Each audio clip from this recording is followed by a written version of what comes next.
देखो भाई, अगर तुम लोग सोच रहे हो भोजपुरी से अश्लील हट गया है, अब उस तरह के गाने नहीं आते हैं जैसे पहले आते थे, तो तुम लोग गलत हो भाई। क्योंकि इस बंदे के रहते भोजपुरी से कभी अश्लील नहीं जाएगा। नहीं भाई, तुम खुद देख लो इसका गाना। चियार के यार खींचत रहे फोटो, साले का खोपड़ी तोड़ साले का। खेसारी लाल यादव। भाई अगर तुम लोग सोच रहे हो इनको बदनाम करके, इनको चोर बोल के इनका मार्केट गिरा दोगे, पूरे खानदान को लपेट दूंगा, तो ये और भी ऊपर जाएंगे और इनका और भी बवाल बवाल गाना आएगा। और आज ये गाना आया है।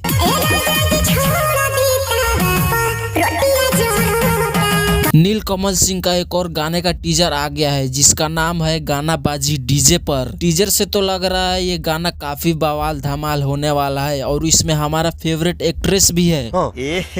रहा नहीं जाता। भाई अगर तुम लोग भी मेरी तरह पवन सिंह के बियाहल महिला गाने का इंतजार कर रहे हो तो बता दूं, गाना आने में अभी टाइम लगेगा। बाकी चैनल पे नए हो तो सब्सक्राइब कर लो। मिलते हैं नेक्स्ट वीडियो में, तब तक के लिए जय हिंद।